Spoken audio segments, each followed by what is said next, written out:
damos inicio a la actividad académica del día de hoy,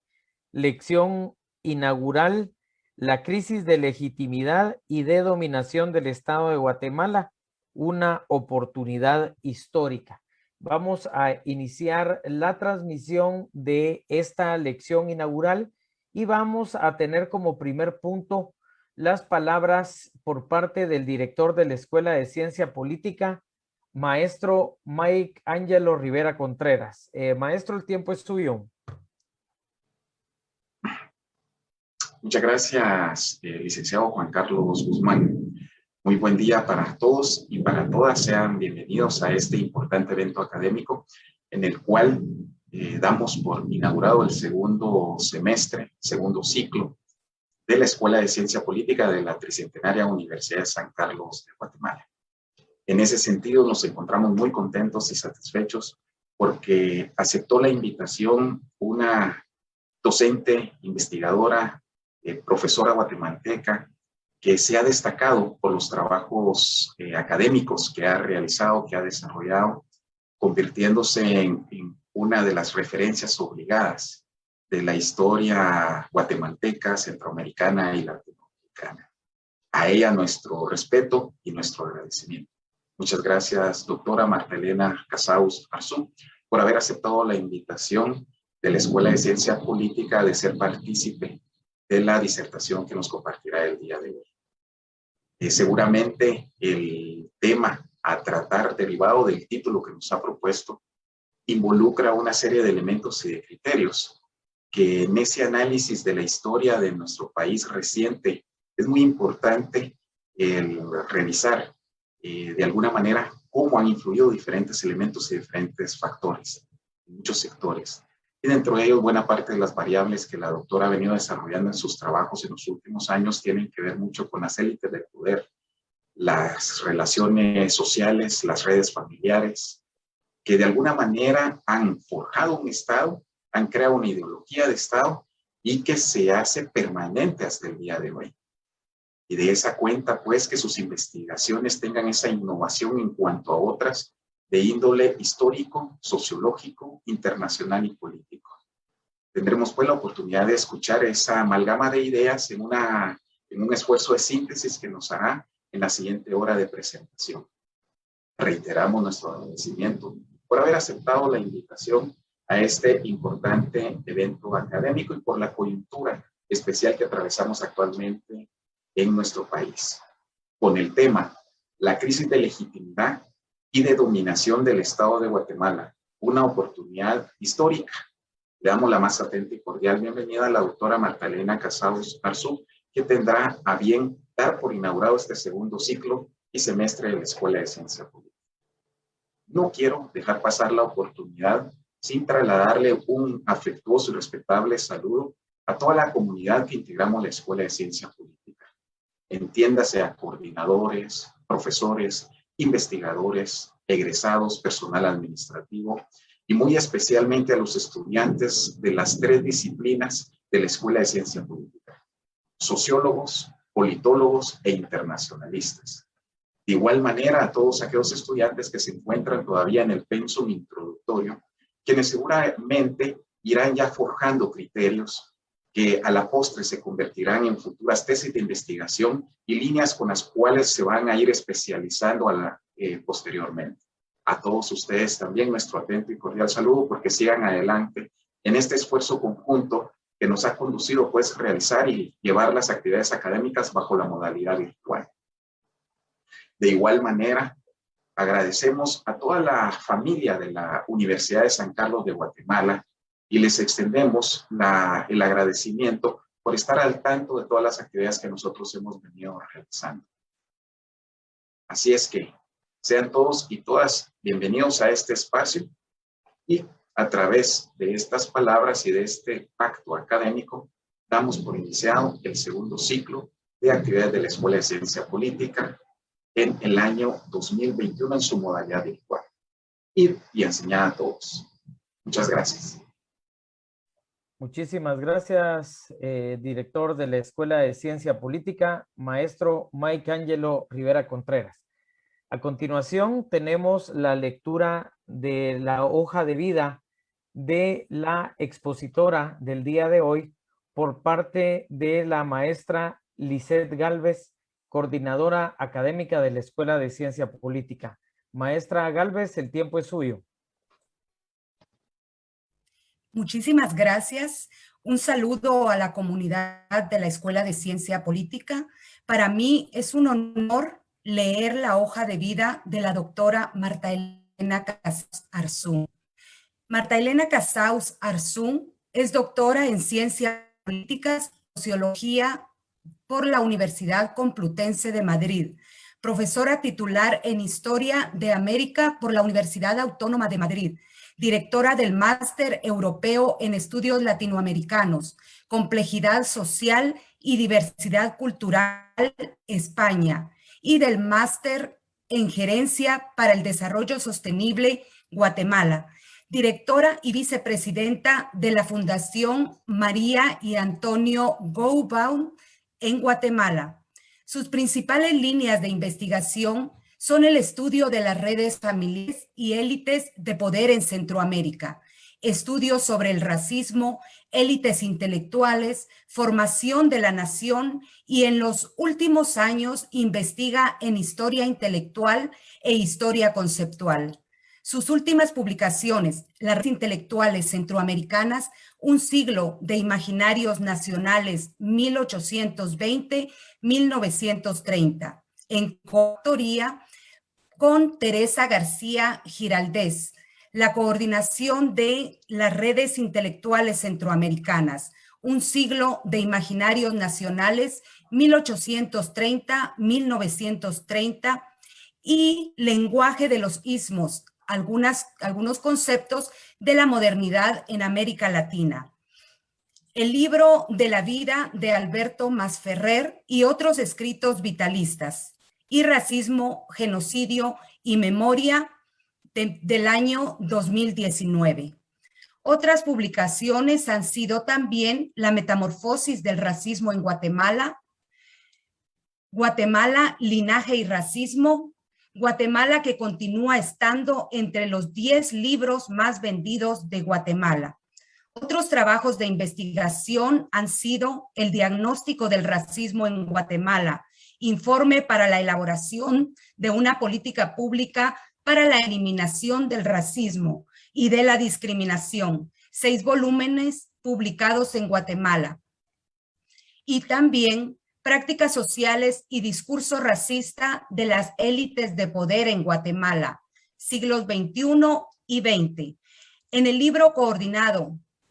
Racismo y discurso en América Latina, se encuentra preparando un volumen sobre culturas políticas en América Latina y la coordinación del 6º volumen con Morna MacLeod sobre cultura política en América Latina. América Latina entre el autoritarismo y la democratización, 1930-2012. Sus últimas publicaciones, Racismo, Genocidio y Memoria, están siendo ahora trabajadas. Presentamos entonces a la doctora Marta Elena Casaus. Bueno, buenos días. Y buenas tardes a todos y a todas. Buenas tardes a los alumnos y alumnas de la Escuela de Ciencias Políticas. Quiero agradecer en primer lugar al licenciado Mike Rivera Contreras y a la licenciada Lisbeth Gálvez, al licenciado Juan Carlos Guzmán y también a mi amigo y colega Carlos Freddy Ochoa por darme la oportunidad de dar esta lección inaugural a la Escuela de Ciencias Políticas, que es la escuela a la cual, bueno, o digamos la licenciatura a la cual yo pertenezco desde hace mucho tiempo.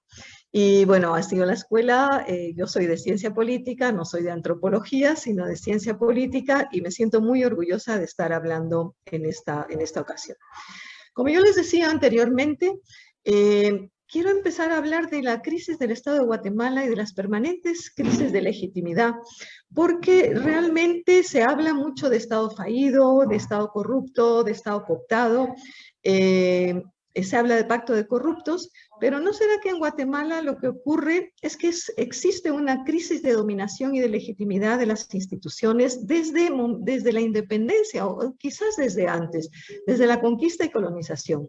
¿Y no será que hay formas de dominio que se imponen desde la época, digamos, casi colonial, ¿no? Y el Estado liberal, y que no ha habido el suficiente consenso ni pactos sociales del conjunto de los ciudadanos? Yo creo que esa incapacidad del Estado de reconocer y representar al conjunto de sus ciudadanos y esa falta de pactos sociales y esa falta de reconocimiento de los pueblos indígenas es lo que ha provocado esas permanentes crisis de legitimidad y de dominio que viven y padecemos los centroamericanos en general, pero los guatemaltecos en particular.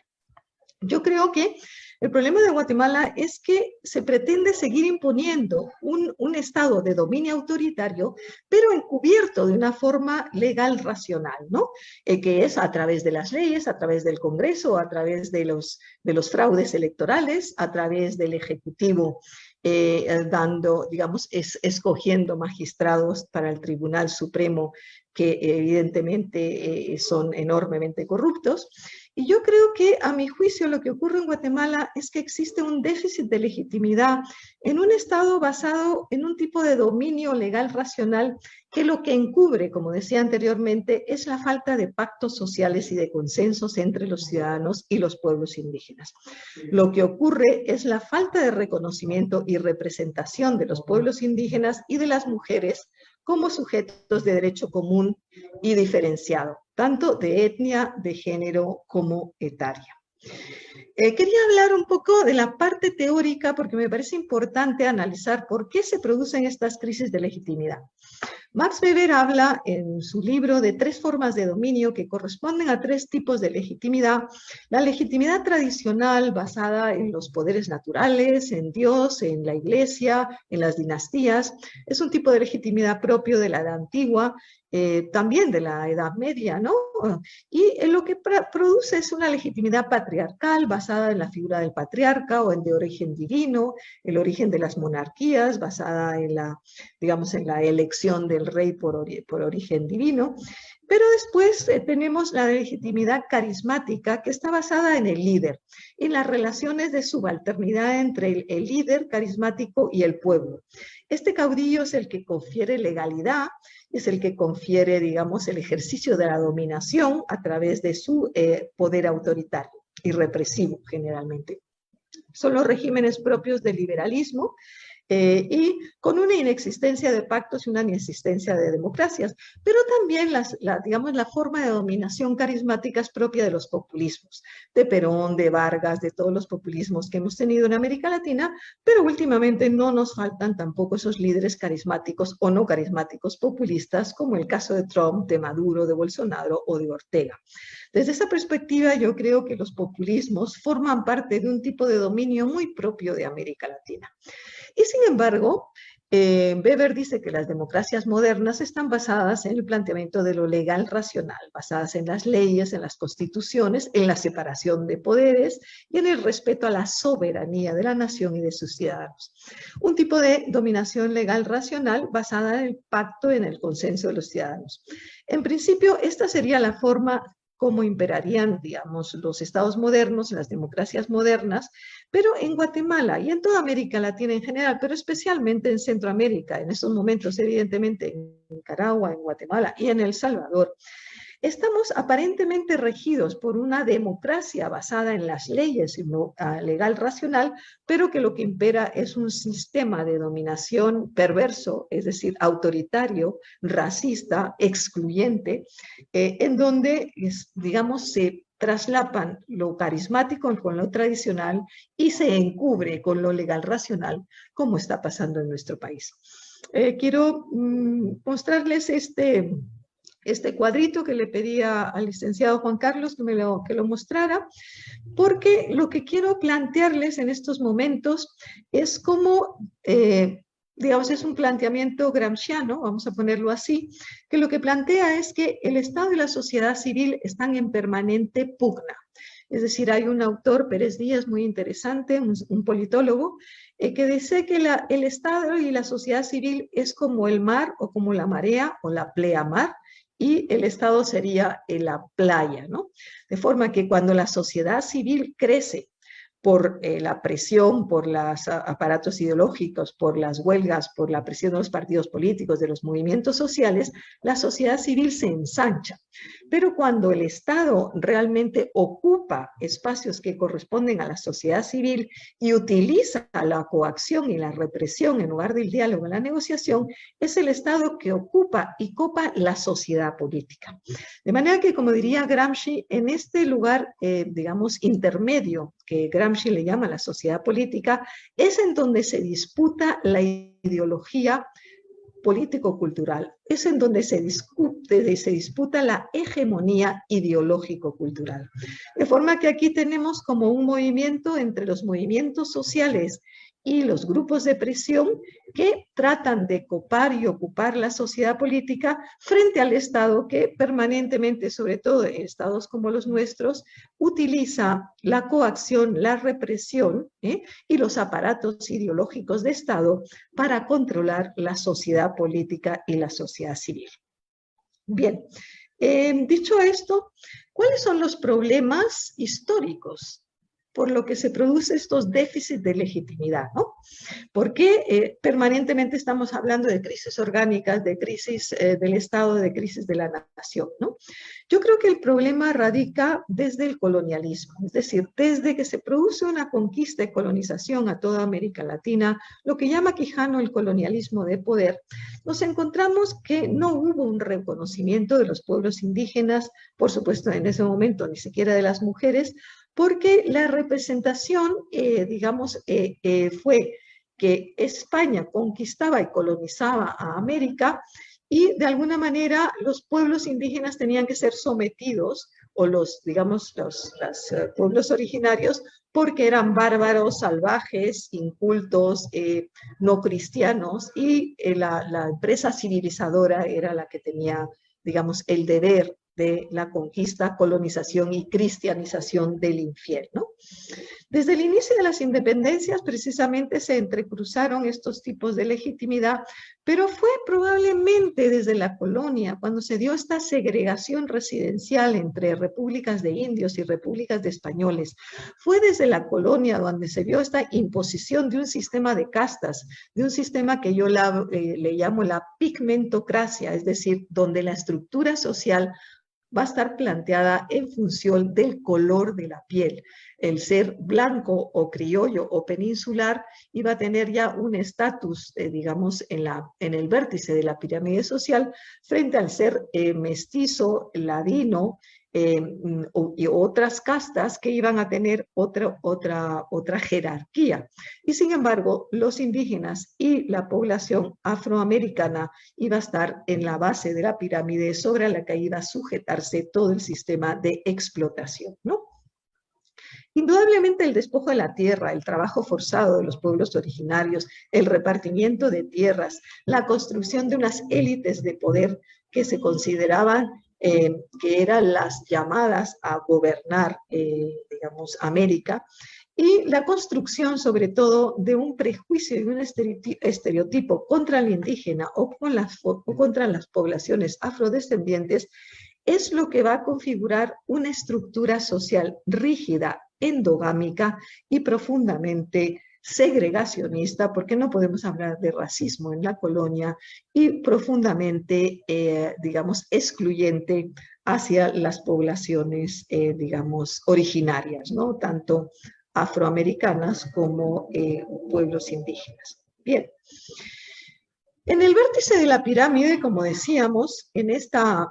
legitimidad tradicional basada en que los españoles eran superiores, eran los que venían a conquistarnos y a colonizarnos, se establecen lo que nosotros hemos llamado las redes familiares como élites de poder de larga duración.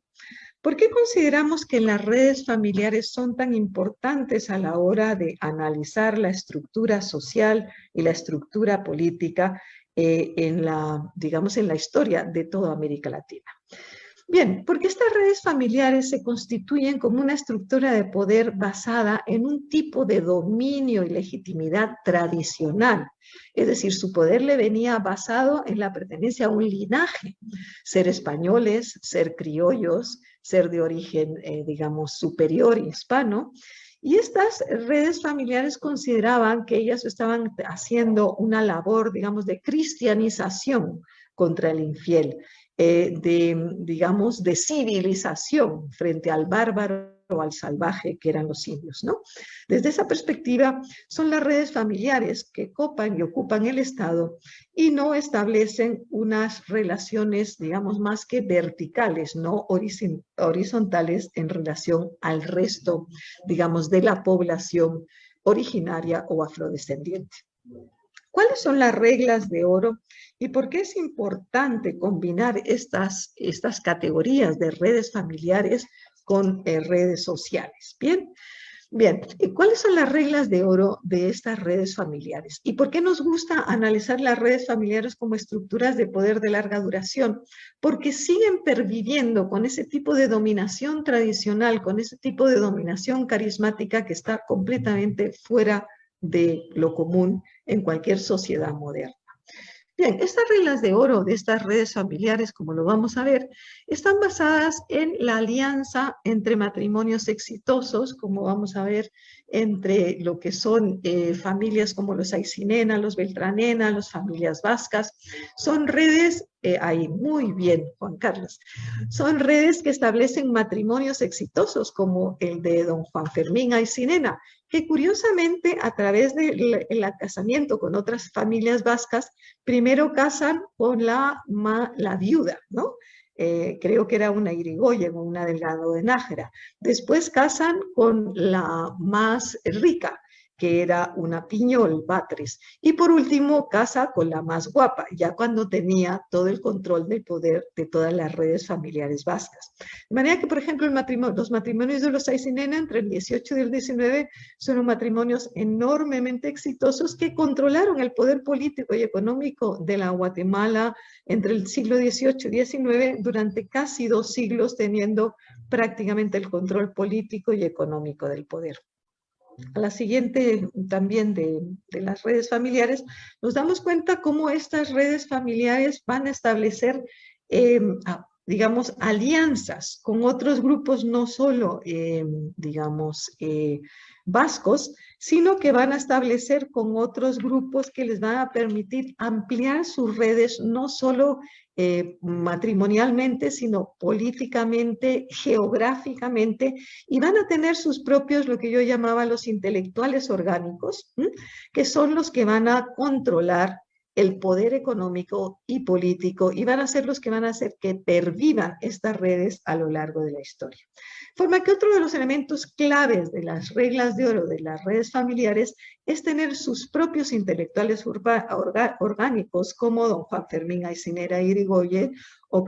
como el obispo, digamos, Aycinena Carrillo, Juan Piñol Muñoz, etcétera, etcétera. Y lo que van a hacer estas redes familiares es establecer pactos interelitarios que les permitan, en momentos de crisis de poder, controlar el Estado y una vez que hacen sus pactos interelitarios, retornar a la sociedad civil. De forma que este juego entre Estado y sociedad civil es lo que les permite la pervivencia a lo largo de los siglos. Otro elemento fundamental de estas redes familiares va a ser el hecho de que se consideren criollos o peninsulares y posteriormente, ya en el siglo XIX, se consideren blancos y sin mezcla de sangre. Porque eso, el ser blanco o ser criollo, es lo que les confiere legitimidad para gobernar, o eso creen ellos, evidentemente, ¿no? De forma que su legitimidad, digamos, de dominio racional, le viene conferida por el hecho de su superioridad racial, por el hecho de considerarse blancos, criollos o peninsulares, y eso es lo que les convierte en poderosos. Durante el Estado liberal, digamos, supieron realmente combinar la legitimidad carismática con la familiar, estableciendo relaciones de patron-client, como decimos. Ahora bien, hacemos un paréntesis y vemos por qué es importante hablar de redes familiares o de redes sociales en lugar de hablar de clases sociales. No es que esté en contra del concepto de clase social, pero me parece que el concepto de red familiar, y sobre todo en sociedades pluriétnicas, multiculturales y con un porcentaje muy demográficamente muy alto de afrodescendientes y sobre todo de población originaria, las redes familiares nos permiten hacer un análisis pormenorizado, es decir, de ver quién es quién, como diría Domov, quién controla el poder económico, quién controla el poder político, y nos permiten ver desde el siglo XVI hasta el siglo XX, a través de un análisis genealógico y prosopográfico, cuál es el control del poder económico y político. Por otra parte, nos permiten hacer un seguimiento a lo largo de la historia y ver los distintos periodos y cómo se van dando interconexiones entre los Aycinena, los Beltranena, los Díaz Durán, los Piñol, etcétera, etcétera, y cómo hay redes primarias y redes secundarias, redes que en un momento determinado copan y ocupan prácticamente todo el espacio del Estado y de la sociedad civil y se reproducen a lo largo de la historia. De forma que otro de los elementos que no da la clase y sí dan las redes sociales es que nos permite ver o valorar cuáles son las redes egocéntricas, quiénes eran los individuos que en cada momento poseían más vínculos fuertes y que se constituían como en los brokers, en los links, en los puentes para pasar de un momento a otro. Esas interconexiones en momentos de crisis de dominación como el que nos encontramos en estos momentos, esos momentos de interconexiones es lo que nos permite valorar quiénes son sus intelectuales orgánicos y cómo pasan en momentos de crisis de dominación de un lugar o de una etapa a otra, o de un momento a otro. Pensemos, por ejemplo, en Fernando Andrade Díaz Durán, cuando se hizo la transición entre un Estado contrainsurgente a un Estado aparentemente democrático, como fue Fernando Díaz Durán el que hizo la transición entre una etapa y otra. Y también porque las redes familiares nos permiten observar en cada siglo lo que les estaba diciendo, cuál es la red principal en torno a la cual se aunan o se vinculan todas las otras redes. Además de eso, nos posibilitó ver todos los cargos, todas las economía, todas las, primero digamos las encomiendas que tenía cada red familiar, después el repartimiento de tierras, después las fincas, después las haciendas, después las industrias, etcétera, etcétera, con lo cual pudimos parametrizar muy bien la estructura de poder de Guatemala. Pero también nos permitió ver cuál era el papel de las mujeres, qué papel jugaban. Si jugaban un papel exclusivamente de alianzas, digamos, matrimoniales, casi de uso y de cambio para acrecentar el poder de esa red, o si también las viudas y otras mujeres, digamos, con bastante poder económico, tenían la posibilidad de cambiar la correlación de fuerzas entre las redes. En términos generales, yo creo que el análisis de redes que se está usando mucho para ver ahora las redes ilícitas económicas o los think tank en estos momentos en Guatemala o en América Central, nos va a permitir también una selección muy precisa del universo muestral. Es decir, si nosotros queremos hacer una entrevista, tenemos que saber muy bien quién es quién. Como decía Domov, who is who, o como decía Wright Mills, quién gobierna en América ahora, ¿no? Entonces, eso también nos permitió ver, digamos, los diferentes miembros de la red, el papel que jugaban, ¿no? Dado que todos estos elementos van a ser enormemente importantes porque nos va a permitir, como les decía anteriormente, permitir quiénes eran los brokers, quiénes eran los links de las redes, y en estos momentos también podemos verlo perfectamente como lo veremos al final de la charla. Bien, ¿cuáles eran los fundamentos ideológicos de estas élites digamos, desde el liberalismo, para no irnos demasiado lejos. Bien, en el siglo XIX yo creo que el positivismo y el darwinismo social van a ser las ideologías que van a reforzar las ideas de las razas superiores y las razas inferiores y el blanqueamiento de la nación. Si bien es verdad que ya había un problema de segregación racial, un problema de pigmentocracia durante toda la colonia, ya nos encontramos que en el siglo XIX se refuerza este tipo de dominio autoritario liberal con el racismo. Aquí sí ya podemos hablar del racismo desconociendo a los pueblos indígenas como ciudadanos y como sujetos de derecho, y desconociendo también a las mujeres como sujetos y como ciudadanas de pleno derecho. De forma que yo creo que el fundamento ideológico de la superioridad racial, después de la eugenesia, es decir, del blanqueamiento de la nación que existió en todo el siglo XIX, va a permitir reforzar ese sistema de dominio con la famosa, digamos ahora en Estados Unidos, de la supremacía blanca, es decir, creer que hay razas superiores y razas inferiores. De forma que ya en la década de los 30 ya se vislumbra no solo ese fundamento ideológico de la eugenesia, sino se fundamenta también, muy vinculado al fascismo alemán, la teoría del exterminio contra las razas inferiores. Bien. Voy a pasar rápidamente la época de la Revolución del 44 solo para plantear que es el único de los pocos momentos en que se intenta recuperar la soberanía territorial, se intenta ampliar las bases de la ciudadanía hacia mujeres, analfabetos, campesinos, indígenas y fundamentarse realmente en un modelo legal racional, ¿no? La reforma agraria, las otras reformas de salud, educación, etcétera, etcétera, permiten pensar que vamos a llegar a un sistema democrático más representativo y, sin embargo, vuelve la contrarrevolución y se vuelve a imponer una legitimidad autoritaria con lo que hemos llamado la militarización del poder oligárquico por medio de militares que, apoyados con las redes familiares y las élites de poder, se hacen con el poder económico y político, con elecciones fraudulentas y con una represión muy fuerte hacia los sectores que pretendían generar ese modelo de legitimidad racional o una legitimidad democrática más representativa, más participativa. Indudablemente, la etapa contrainsurgente, digamos, refuerza este modelo ladino, patriarcal, racista, excluyente, y sobre todo la etapa contrainsurgente va a utilizar, ¿se acuerdan del cuadrito? Esta represión indiscriminada, esta violencia sistemática, esta violación contra las mujeres, legitimando este autoritarismo y este estado represivo y esta dominación tradicional carismática al margen de las leyes. Ahí, como diría Edelberto Torres Rivas, se configura un estado fuerte con el uso de la violencia y de la represión sistemática y un estado débil en el ejercicio de la democracia y en la falta de derechos de los ciudadanos. Indudablemente el genocidio va a ser la culminación de esta etapa contrainsurgente,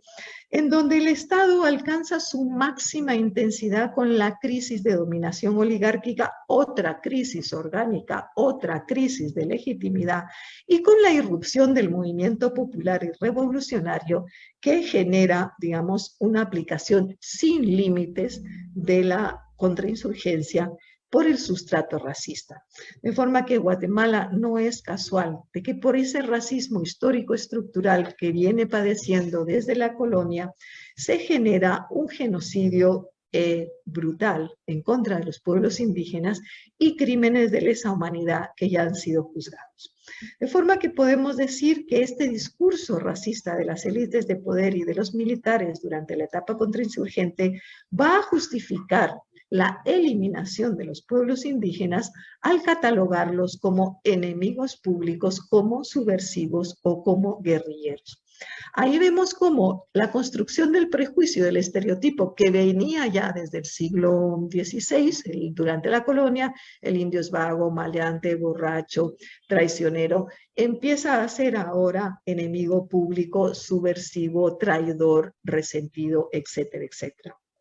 de forma que la consolidación o la intensificación del estereotipo y de la estigmatización de las comunidades indígenas operó como una ideología de Estado. Y entonces ahí se refuerza de nuevo el sistema de dominación tradicional.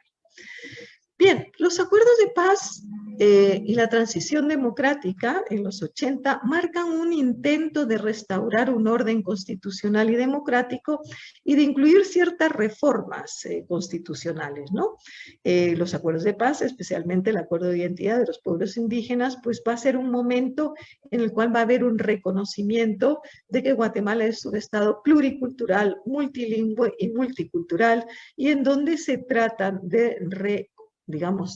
reconquistar ciertos derechos, y fue una etapa muy clave para reformular el Estado y redefinir la nación. La nación como nación pluriétnica, como decíamos, multicultural y plurilingüe,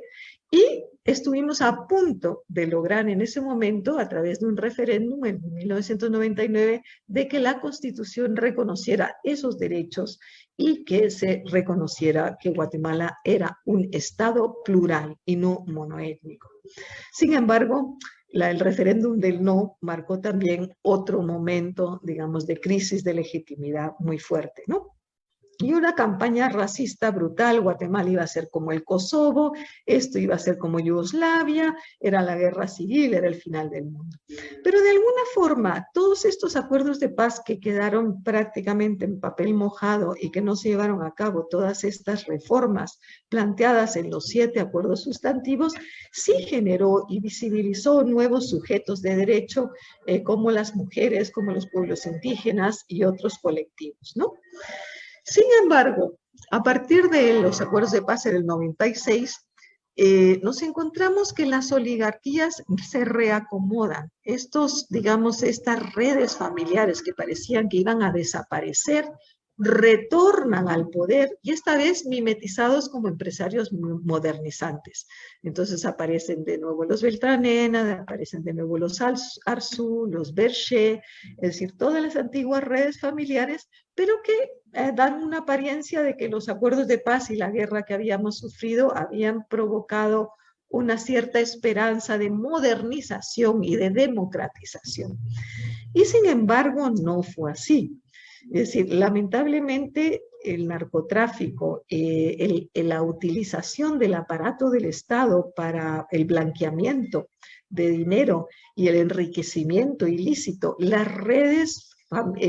militares y las redes ilícitas económicas vuelven a emerger de forma muy fuerte y se hacen con el aparato del Estado y con el enriquecimiento de estas redes ilícitas. Sin embargo, ahí podríamos ver que sí que realmente volvimos otra vez para atrás, es decir, como el cangrejo, pero sin embargo no fue así, porque ustedes tienen que ser conscientes de que a pesar de esta situación, a pesar de los gobiernos que utilizaron o manipularon los acuerdos de paz y no hicieron aquellos cambios necesarios para reformar el Estado y redefinir la nación, sin embargo, la respuesta de la sociedad civil entre el 2000 y el 2020 fue fuertísima. Recuérdense las demandas de los derechos sociales de los pueblos indígenas, recuérdense las luchas por la soberanía territorial, por el reconocimiento de los idiomas y lugares sagrados, por el reconocimiento del pluralismo jurídico, la lucha contra el racismo. Y todas estas luchas ciudadanas, las luchas de las mujeres por el reconocimiento de sus derechos de género, las demandas en el propio Congreso de Sandra Morán por el reconocimiento de la diversidad sexual, de la presencia de mujeres feministas, todo eso hace que de alguna forma haya habido una lucha y un permanente avance de la sociedad civil hacia la sociedad política, con organizaciones de campesinos, de mujeres, de pueblos indígenas, de derechos humanos, de defensorías de derechos humanos. Entonces, desde esa perspectiva, yo creo que la sociedad civil guatemalteca ha ido creciendo permanentemente, es decir, ha ido de alguna manera acrecentando su espacio político dentro de la sociedad política, ¿no? Piensen en los derechos de género, piensen en las defensorías de los derechos humanos y la lucha incansable por los derechos de los pueblos, de las comunidades, de las mujeres. Piensa en las luchas de las comunidades indígenas por la defensa de la soberanía territorial en Sololá, en Totonicapán, en Huehuetenango, en Alta Verapaz. Otros ejemplos como, digamos, de avances como Chisec, La Puya, el Polochic. Es decir, muchas veces solo vemos la parte mala, la parte cuando el Estado reprime, cuando el Estado avanza. Piensen en las sentencias por genocidio y crímenes de lesa humanidad, la sentencia de Ríos Montt, aunque se diera una retroversión, la sentencia de Sepursarco, las sentencias de las mujeres achís que están por venir. De manera que yo creo que sí que se han dado grandes avances en el sistema de justicia, el sistema judicial y el sistema transicional, que pusieron en tela de juicio a los representantes de la élite de poder, ¿no? Al reconocer varios casos, insisto, por genocidio o crímenes de lesa humanidad en el 2013, en el 2016, en el 2018, ¿no? Los casos ganados por la recuperación de tierras en Guatemala y en Estados Unidos marcan un hito muy importante en la historia jurídica del país, en Baja Verapaz, en Polochic, en Totonicapán, y el debate también que se dio por el pluralismo jurídico maya, el derecho maya o el derecho consuetudinario, y el reconocimiento de todos sus derechos. Sin embargo, a partir del, digamos, del 15, a partir del, digamos, después de lograr todas las grandes manifestaciones para echar del poder a Otto Pérez Molina y a Valdetti, nos encontramos que después de esas luchas y después de esos grandes avances de la sociedad civil, piensen también en el 2015, retornan dos regímenes, el de Jimmy Morales y el de el señor Yamatei, en donde la corrupción ya se convierte en un elemento endémico y el Estado se utiliza simplemente como mecanismo de enriquecimiento del poder. Narcotráfico, blanqueo de dinero, las CIACs, las redes, digamos, económicas ilícitas, ¿no? El capitalismo extractivista, las multinacionales, las hidroeléctricas, es decir, todo ese proceso, digamos, de nuevo de avasallamiento del Estado, no solo a través de todas estas políticas, sino a través de la represión, de la violencia, de la coerción, del encubrimiento, ¿no? Pero sin embargo, yo creo que los pueblos, los ciudadanos y los pueblos originarios realmente han dado importantes batallas. El hecho ya en las últimas elecciones de la presencia de partidos políticos alternativos como Semilla, UINAC, Convergencia, URNG, las luchas políticas, insisto, del 15 al 20 para destituir a un presidente y a todo su gabinete que siguen en la cárcel, no sabemos por cuánto tiempo, pero por lo menos están en la cárcel. Y también el hecho de una candidata indígena, de un nuevo partido, ¿no? Un movimiento social que ocupara el 4º lugar en votos en las elecciones presidenciales, ya son indicios de que las cosas están cambiando. Sin embargo, evidentemente no podemos olvidar la recomposición de estas redes económicas ilícitas y de estos grandes centros, como llaman ellos, think tanks o núcleos, digamos, de presión o grupos de presión, en las cuales nos encontramos que todos estos empresarios militares, intelectuales, digamos, empiezan a rearmarse, a reorganizarse a través de estas redes ilícitas que han estado cayendo permanentemente, pero como caen, se reestructuran, se reorganizan y constituyen un entramado de estructuras de poder ilícita y de grupos de presión muy fuertes que son los que controlan el Estado. Como no decir ideológicamente la Universidad Francisco Marroquín, CONAYAO, el Centro de Estudios Económicos Sociales, el Centro de Investigaciones Económicas y Sociales del CIEN, formada por las redes familiares de siempre, los Novela, los Castillo, los Campoyo, o las nuevas, o bueno, no tan nuevas, pero sí remodeladas como Fe y Libertad, con un carácter más de Opus Dei, más religioso, teológico, o Libertad y Desarrollo de Dionisio Gutiérrez, o no, digamos, pues, la Fundación contra el Terrorismo de Ricardo Méndez Ruiz. Sin embargo, todas estas redes en estos momentos, o con una, digamos, administración norteamericana mucho más consecuente con sus propios intereses, que son los de la migración, ¿no? Pues es una administración que no está dispuesta a seguir por esta vía de la corrupción, porque dinero que invierte en Guatemala para evitar la inmigración, dinero que se va a los bolsillos de estas redes neoliberales y de estas redes ilícitas, que no van a permitir, evidentemente, que se les quite, digamos, su fuente de financiamiento, que en muchas ocasiones son los Estados Unidos. Bien, ¿en qué momento nos encontramos en esta coyuntura actual? Yo creo que nos encontramos, y ya no lo digo yo, ni lo dice la izquierda, ni lo dicen personas sospechosas de estar en una posición, digamos, alternativa, sino lo dijo claramente ayer Richard Aikenhead en el periódico. Dijo clarísimamente, nos encontramos con la crisis de dominación, en estas palabras, más grande que ha tenido Guatemala nunca.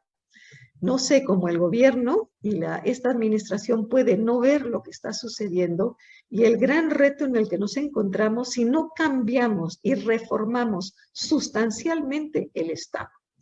Es decir, esto dicho por un miembro de la élite de poder como Richard Aikenhead o como otras personas que vienen diciendo esto mismo, supone ya un llamado de atención hacia ese CACIF que se comporta de una forma miope, jurásica y realmente fuera de la historia, incluso fuera de lo que es el capitalismo moderno hoy en día. Si a ese planteamiento, digamos, jurásico o realmente trasnochado de este CACIF, de estas élites de poder que se consideran que son las llamadas a hablar en nombre de todos los empresarios, cuando ya no es así, se une la crisis de la pandemia, evidentemente, y sobre todo la pésima gestión de la pandemia, que provoca una crisis sanitaria de envergadura nacional y muestra la ineptitud, la inoperancia y la incapacidad del Estado de controlar esa pandemia. El fracaso rotundo de la vacunación y, por supuesto, la corrupción de la venta de compra de vacunas a Rusia, creyendo que se puede engañar a Rusia, cuando realmente Rusia es el que las ha engañado a ellos, sino es que evidentemente tuvieron una connivencia en la compra de las vacunas Sputnik, ¿no? De manera que yo creo que todos estos elementos, más la financiación ilegal, ilícita, más digamos, el narcotráfico, y además la incapacidad que ha tenido, digamos, el gobierno de hacer una cooptación de las cortes y de los tribunales, ¿no? Como la Corte de Constitucionalidad, el Tribunal Supremo, el Ministerio Público, y ya el elemento final, o sea, la guinda, ya han sido dos, evidentemente creíamos que ya con la destitución del fiscal de la FESI, Francisco Sandoval, era suficiente, y nos encontramos como la fiscal general pone a una mujer creyendo que le iba a poder controlar, y a los 2 días, al no poder hacerlo, lo cambia por el fiscal Curruchich, que ya sabemos de sus actuaciones anteriores. Pero fíjense, solo un minuto para retornar después del tema, fíjense en la torpeza, en la incapacidad y en el planteamiento racista, profundamente racista de esta fiscal, que creyendo que porque va a poner, y perdonen la palabra, porque lo digo con todo el desprecio que ella lo debe decir, a un indio permitido, va a poder frenar la crisis de dominación y la crisis de legitimidad, no dándose cuenta que esto no es un problema de indígenas ni de ladinos, sino es un problema de ciudadanos, es un problema de pueblos indígenas y de ciudadanos que exigen justicia, equidad y desarrollo económico, como bien lo dijo el presidente de los 48 cantones. De manera que nos damos cuenta que ese tipo de maniobras que antes podían resultar, digamos, como reacomodos o podían resultar en un momento determinado, digamos,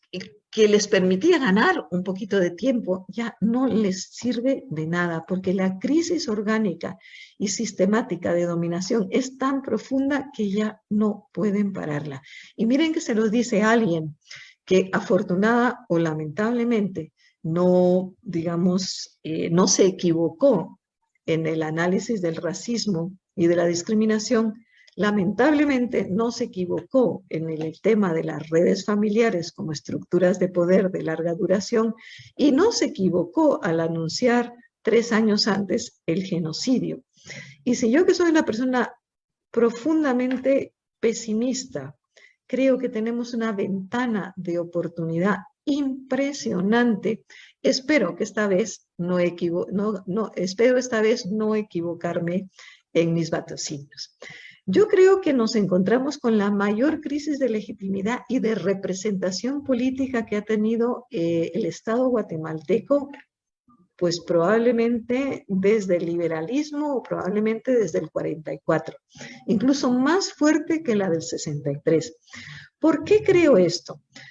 Porque la crisis histórica de legitimidad en estos momentos ya es tan profunda que nos encontramos con una élite de poder profundamente debilitada y fragmentada, incluyendo al CACIF y a los sectores, digamos, dominantes. Por otra parte, nos damos cuenta que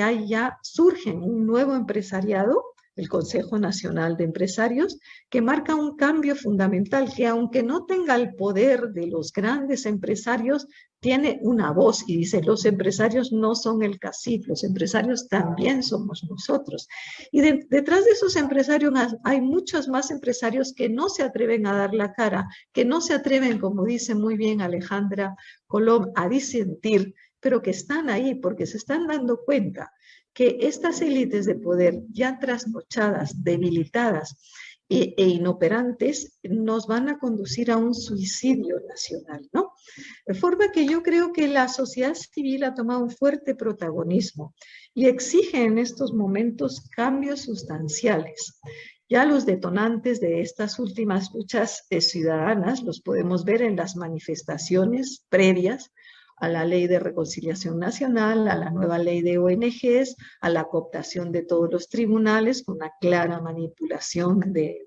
las elecciones, pero también nos encontramos que Estados Unidos ya no está dispuesto a seguir apoyando a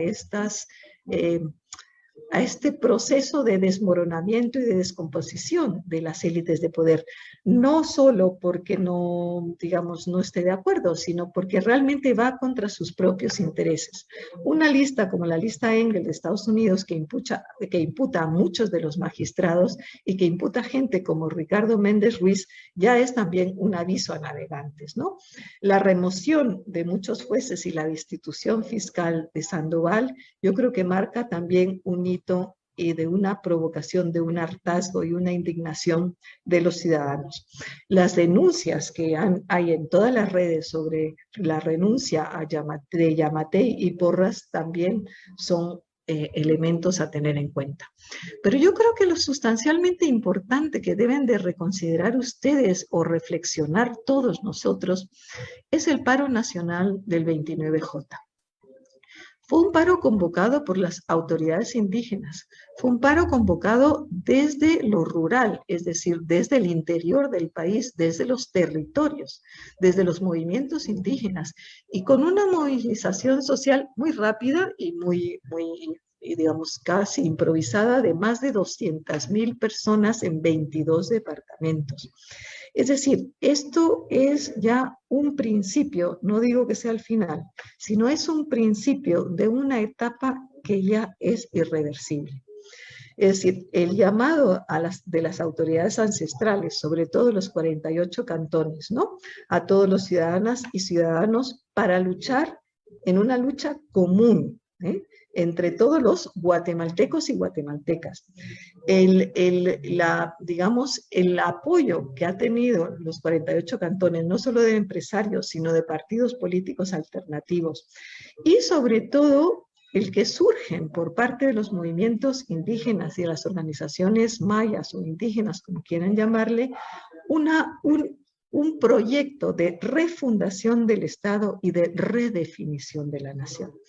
Esto que es un tema que venimos tratando con muchos compañeros mayas desde el año 96, con Demetrio Coctí, con Rigoberto Quemé, con muchísimas más personas, pero ahora estas organizaciones, estos movimientos indígenas, la CPO, el Consejo de Pueblos Maya, CODECA, ya son propuestas muy serias, a tener en cuenta, ¿no? Las propuestas de los pueblos mayas a partir de las organizaciones y movimientos sociales son variados. No hay solo un modelo, no hay solo un proyecto. Por una parte, podríamos decir que están las propuestas de un Estado plurinacional que construye un nuevo sistema jurídico, político y económico.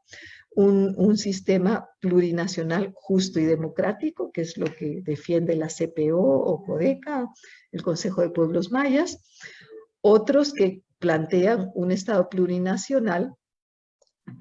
pero donde estén representadas todas las naciones indígenas y que se haga un llamamiento a una asamblea constituyente, que se construya un sistema jurídico, económico, político, justo y democrático.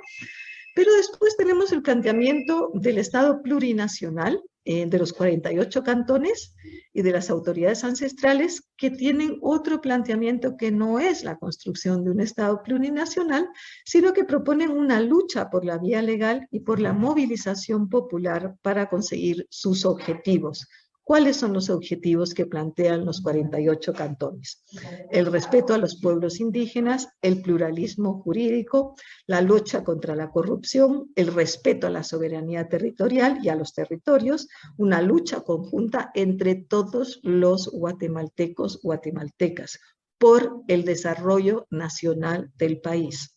Como ven, son propuestas diferentes. La última que he leído es la refundación del Estado y la Nación Maya, que plantea a Sexa y Q para refundar, un llamado a refundar el Estado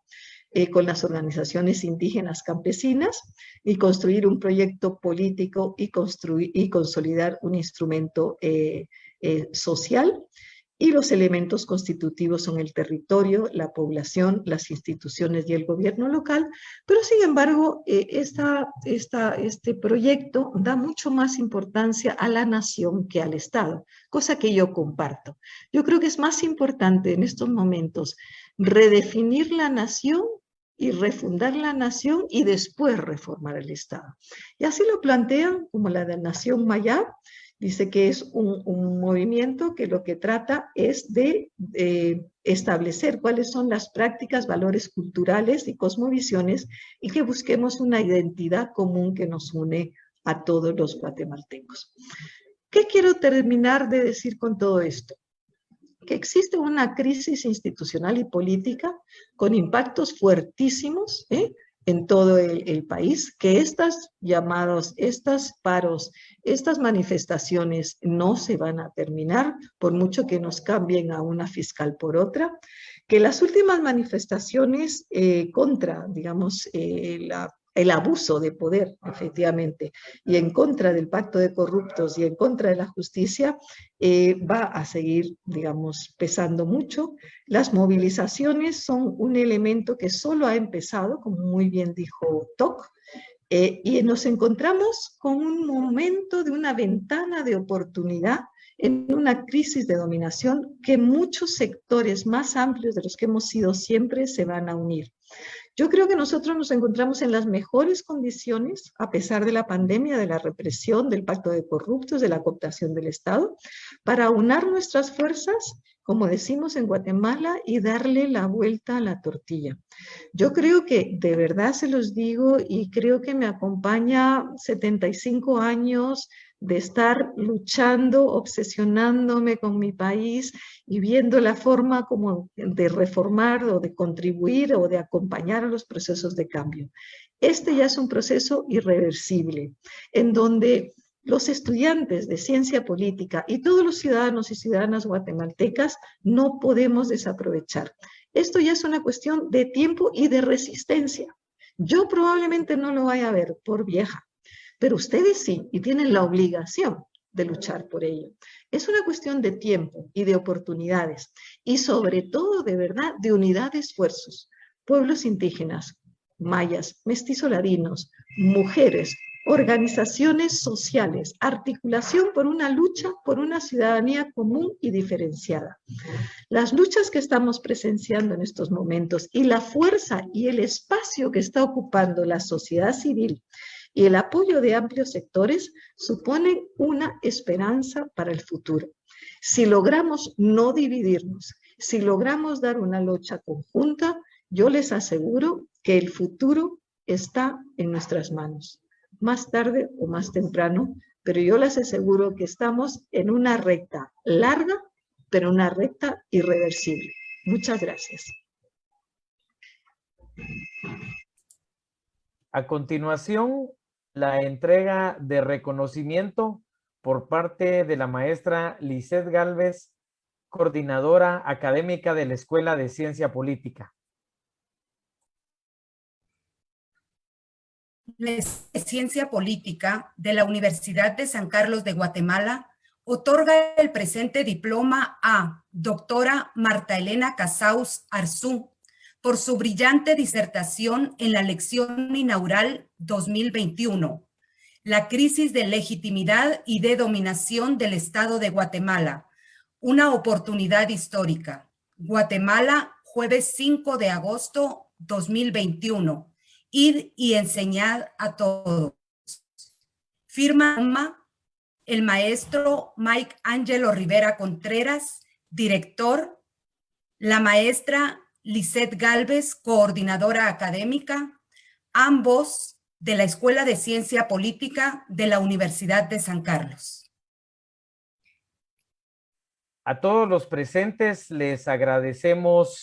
la sintonía a esta transmisión de la lección inaugural para el segundo semestre 2021 de la Escuela de Ciencia Política. Muchas gracias y damos por terminada esta transmisión.